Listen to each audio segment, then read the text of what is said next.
WYMT Mountain News First at 4. Good afternoon, I'm Steve Hensley. First at 4, 9 months following July's devastating flood, Mine-Made Adventure Park in Knott County is still home to several flood survivors.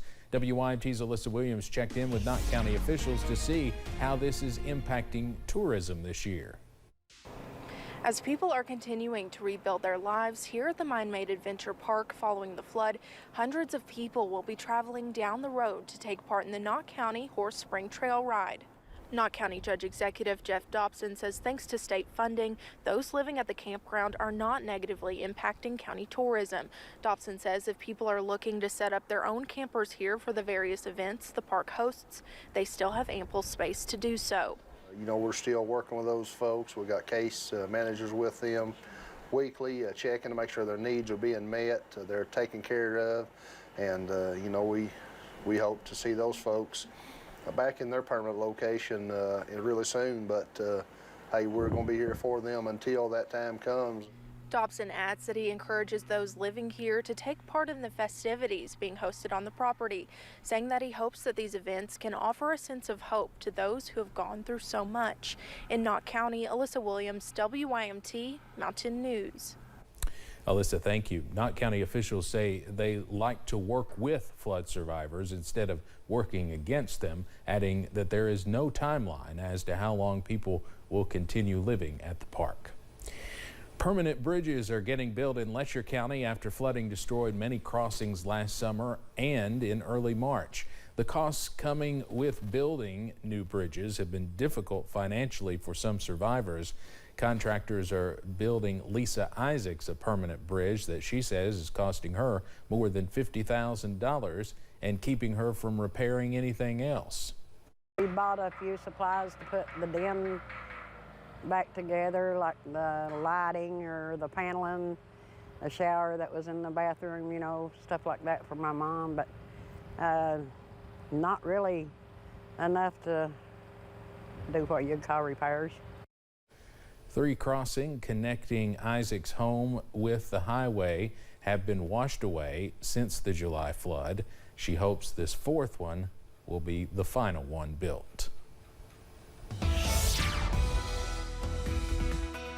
It's a windy one out there on this Monday. How about May coming in like a lion? No big weather issues other than the fact that it's cool and breezy. We actually do have a wind advisory for a few of our northern counties, Estill, Powell, Menifee, Rowan, Morgan, and Elliott counties through tonight. That's where the bulk of the gusty winds will be. And yeah, we're seeing some of those gusty winds right now. There's our camera at Buffalo Mountain. You can see the trees blowing in the wind, and it's a chilly wind out there at 52 degrees. Winds blowing from the west, gusting 25, 30, even upwards of 35 miles per hour in spots. And that has not helped those temperatures at all. We've seen a little bit more sunshine over in the Cumberland Valley. They're closer to 60. Everybody else, it's chilly out there. How about low 50s, even some upper to middle 40s over toward the Big Sandy. That's where we're seeing a few showers, mainly along the I-64 corridor, but don't be surprised if you see some sprinkles as you head east on 64 out of Moorhead, or if you're headed through Sandy Hook, parts of Elliott County into the northern parts of Lawrence County, seeing a few showers as well. That's all part of a big low pressure that's off to our north, spinning over the Great Lakes, and that's going to keep it cool for the next few days. Your forecast first through the evening, it's chilly one out there tonight, falling from the 50s, eventually into the 40s as we wake up on our Tuesday morning. Steve, I'll have the very latest on when we finally see perhaps a rebound in those temperatures in a few minutes. Evan, thank you. There was a total computer blackout at one Virginia college today. Officials at Bluefield University shut all the school systems down after a reported cybersecurity attack during the weekend. Final exams and assignments for students have been postponed. A university official says no one should try to access systems. Right now, don't get on any of our systems at the moment. Access through logging in might open up your personal devices and your own systems up for invasion. So we want to make sure that everybody's off the system now. And for the moment, just hang tight while we work with professionals to assess the situation and are able to move forward from there. Leaders at Bluefield College say their students will be able to take their finals at some point. American Airlines pilots participated in informational picketing nationwide. It was meant to send a message to passengers and management that they are ready to strike if needed. More than 96% of the Allied Pilots Association's members participated in the strike authorization vote.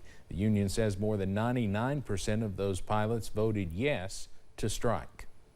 Our trips can get canceled, we can get changed, we can get moved all around the system. We get flown into our days off. We have very few protections. So probably one of the biggest things that our pilots are trying to seek is quality of life as it pertains to our scheduling issues. That helps us and that helps the passengers as well. The picketing took place today between 11 this morning and 1 this afternoon in all time zones across the United States. There are 10 airports where American Airlines pilots are based, including Charlotte, Miami, and Dallas. People across France took to the streets once again today. They were using May Day as a fresh opportunity to protest. Demonstrators are calling attention to changes to the pension system and the Macron government that forced them through. Emmanuel Macron's popularity has plunged to near record lows hit during the Yellow Vest crisis. He stared down trade unions and multi-sector strikes, lifting the retirement age by 2 years to 64. On the African continent, smoke is rising over Sudan's capital city as the conflict there shows no sign of easing. A television station there reported the dense plume of black smoke was near the Republican Palace in the capital. Reuters could not independently verify this report. Both sides agreed yesterday to extend a ceasefire for a further 72 hours. The United Nations warned of a humanitarian breaking point as clashes between rival military forces entered a third week. It was the weekend much of Washington has been waiting all year long for. Reporters joined other familiar faces on the red carpet at the White House Correspondents' Dinner, one of Washington's biggest social events of the year. The event is supposed to be fun but also serious, focused on freedom of the press and defending democracy. CBS's Nancy Cortez was there as the guest of honor hit both notes. I believe in the First Amendment, not just because my good friend Jimmy Madison wrote it. With hundreds of journalists looking on, President Biden poked fun at one of his re-election weak spots, his age. You say I'm ancient. I say I'm wise. You say I'm over the hill. Don Lemon would say that's a man in his prime. The White House Correspondents' Dinner, sometimes known as Nerd Prom, brings together reporters, politicians, and a sprinkling of celebrities for a night of roasting themselves and each other. Comedian Roy Wood Jr. Real quick, Mr. President, I think you left some of your classified documents up here. You can get to Yeah, no, don't give them to him. I'll put them in a safe place. He don't know where to keep them. Both Wood and Mr. Biden took jabs at Fox News and its $787 million defamation settlement with Dominion Voting Systems. 3 people you don't want to see in the courtroom. That's Dominion, Cardi B, or Gwyneth Paltrow. You gonna lose. I'd call Fox honest, fair, and truthful, but then I could be sued for defamation. One of the night's biggest draws was basketball star Brittany Griner, who was released in December from Russia after 10 months of detention.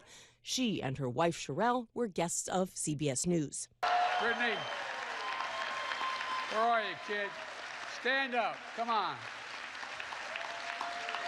President Biden met privately with Griner before the dinner. She described the moment to Gayle King. What did he say to you, Brittany, that stood out? It was so good to see me, and he kept saying how big of a fan he was of mine and how much he loved the way I play basketball. I thought it was pretty cool. Griner was joined at Saturday's dinner by the families of journalists Evan Gershkovich, wrongly detained in Russia since March, and Austin Tice, held in Syria for nearly 11 years.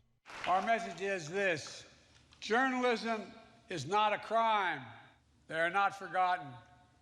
And I promise you, I am working like hell to get them home.